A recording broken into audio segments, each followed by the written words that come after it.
I made a script that can turn your game from looking like this into this.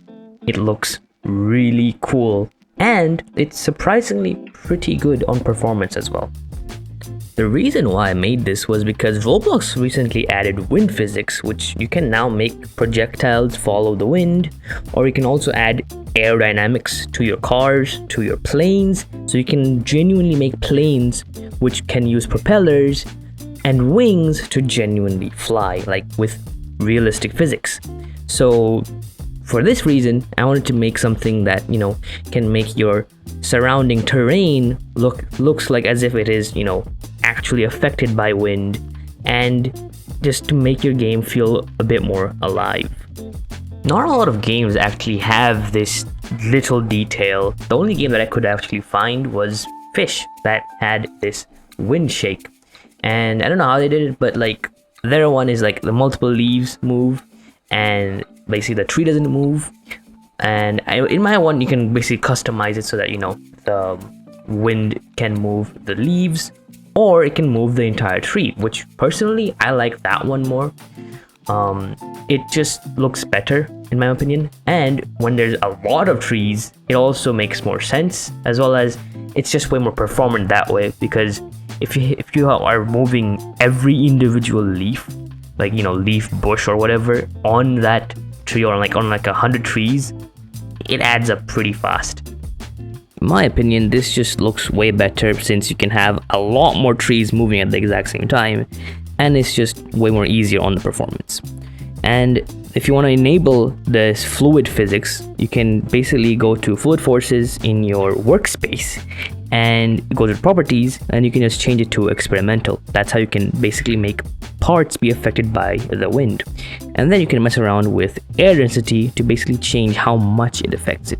And this will basically correlate to how much, your density of your parts is as well. So if your part is at 1 density, it will sink in air. But if let's say you set your air density to like more than 1, then your parts will start floating. And this is the script itself. It's actually very, very simple. I'm gonna have the script be in my Discord, so be sure to join. Okay, let's say you want to make, your own tree, and let's say you want the leaves to move. So this is how you can do this. Let's just say you get 2 parts. Okay, this is a tree. Let's color it. Now, what you want to do is you want to anchor both of them. Turn off enable fluid forces and can collide. I don't know, it's up to you, but you want to make sure you have can query on at all times. Turn on anchored. That's about it. Now you want to add something called a wind shake tag right there. So you can just spell it out: wind shake, no spaces, W capital and S capital. And that's it. That's it. And also you want to probably group these together. So just select both of them and then press Ctrl G. It'll turn them into a group. And if I just play here, but it should start moving. Yep, just like that. It is moving. You can see it very slightly, but it is moving. And if I just change, the workspace properties, I'll just set it to like 100. It will move in the direction of the wind, and yep. Oh, that's what happens when you click on a workspace. Yeah. But let's say you don't want, you want to move the trunk or the stem of the tree as well. Let's go back here. What we're gonna do now is we're just gonna weld them. So let's add a weld constraint into here. Set it to part 0 as to itself. That's what I like to do. And then set the other part as the thing, like part 1 as the other part, the log, basically the main part. Then set the primary part of this to this. So that's the log now. And then we can unanchor the leaf parts, the parts that you have welded to the tree or the log. We remove the wind shake and we add it to whatever the main part is. So if you want to add more trees, more leaves and stuff, you can just keep duplicating this. Okay, that's a goofy looking tree, but it's a tree nonetheless. Just set this to 2. Okay, put this actually, one more thing I would do is, this is the part, it's gonna move around this pivot here, this point here. So I would put this, if I can pick this part, yeah.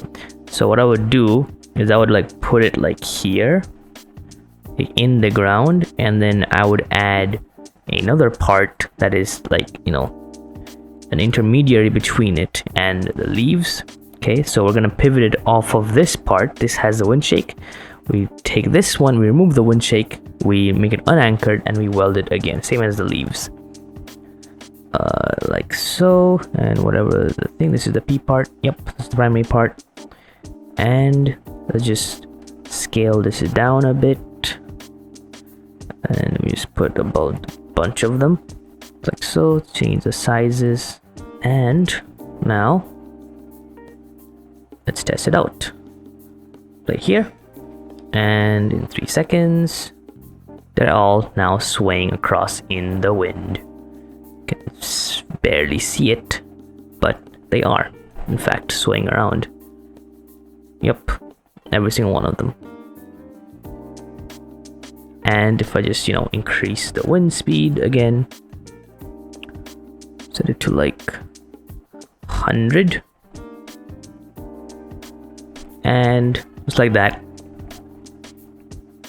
we have the wind shake module working on these trees, and it looks fantastic. I just made, like, these trees are like what, 1 2 3 4 5 parts each tree, and there's 12 of them, so that's literally 60 parts moving at the same time. It just looks really cool. It's just, they're all just differently sized, they're all moving in different directions, and yeah, it just, I just love it. Okay, I just really love it. And this is the cool part: if you do go out of the range of it, let's say, they will stop animating. They'll like stay where they were, and once you go back into that area, so we'll just go far away enough, you can see, yep, they have stopped animating. If you go closer, you can see they've stopped moving, and they've kept their angle. But if I walk back in, they will change, and yep, they'll start moving again. So I have basically, like, I won't just make everything in the whole map move, it'll be depending on, where you are, and you can customize all of it. Everything is within, the 2 scripts. So we have, this is the render distance. So you would want it to be something like, let's just say 500 studs, which is at 51 studs. But you can say, like, you can do 500 studs, 200 studs, and you can also change how fast they update. So right now they're set to 0.25, and you can, if you want to, this is like, I'll like explain it in the script, but basically this is like, how many times, like after how much time will it check for, like, new trees and stuff like that. And you can also have a custom wind direction. So let's say you don't want to use the in-game wind, you wanted to have your own custom, wind direction. You can set it to, you can just set it up here, so this can be like any vector 3 value, and that works. And the same thing in the wind shake volume, wind shake module, you can basically customize how much it turns, like from, like, just by itself, like in the random swaying, or how much it turns by the wind, what's the max speed of the wind that's possible, and then how fast it turns, like, moves around. And the default render distance is 512. Basically everything in caps is stuff that you can, customize. So I hope you guys in this video. Be sure to subscribe. I'm trying to beat JustArcey to 10,000 subs, and I'll be posting more videos on this channel and about this game that I'm making right now, which is a mix of a gun game and a battlegrounds game with the destruction and stuff. And yeah, if you guys want to, see the progress of this and want to play it, be sure to subscribe. Yeah, so I'll see you guys in the next video. Bye.